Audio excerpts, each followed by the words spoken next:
I call Robert Jenrick, Shadow Secretary of State. Thank you, Madam Deputy Speaker. Well, dear, oh dear, where to begin? This Justice Secretary could not deport the only small boat migrant who who tried to be deported. Yes. Having been mistakenly released, Hadush Kabatu came back to prison asking to be deported, not once, not twice, but 5 times. But he was turned away. Madam Deputy Speaker, the only illegal migrants this government are stopping are those that actually want to leave the UK. His officials, briefing the press, called it the mother of all... Yeah, they're not wrong, are they? Calamity Lammy strikes again. It's a national embarrassment.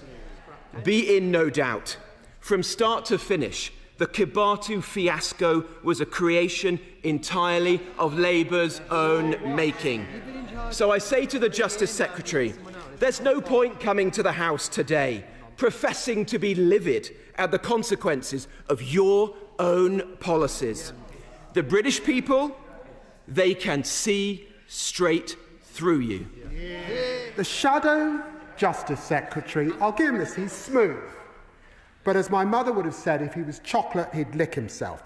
He should hang his head in shame. Violence went up in our prisons. Self-harm went up in our prisons. Drug abuse went up in our prisons. And prison officer numbers were cut under his watch. And he comes here and has the brass neck to give the impression that this started just 14 months ago.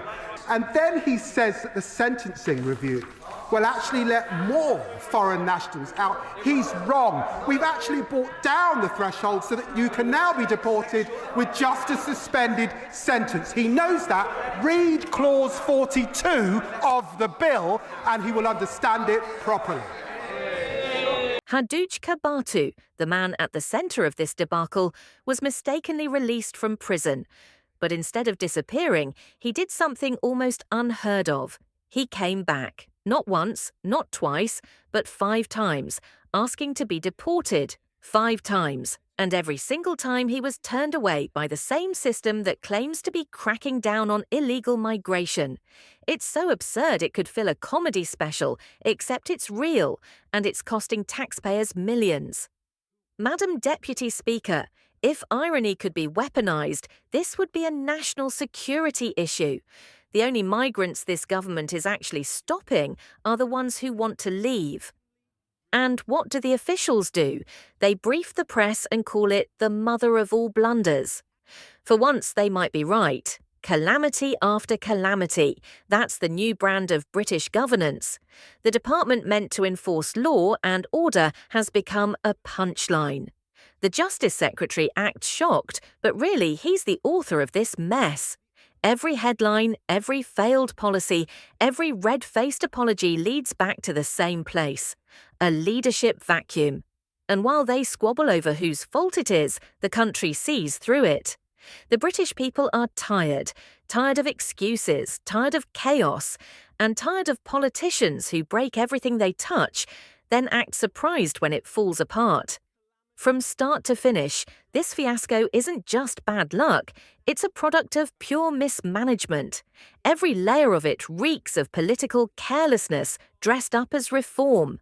And yet, here comes the Justice Secretary, pounding the table in outrage, furious about a disaster entirely of his own making. You can almost see the theatre in it, the feigned anger, the performative disbelief. But the truth? The public isn't fooled. They've learned to recognise fake outrage when they see it. Britain doesn't need another speech, it needs competence. Because if this is what strong leadership looks like, then we're all passengers on a ship captained by chaos itself.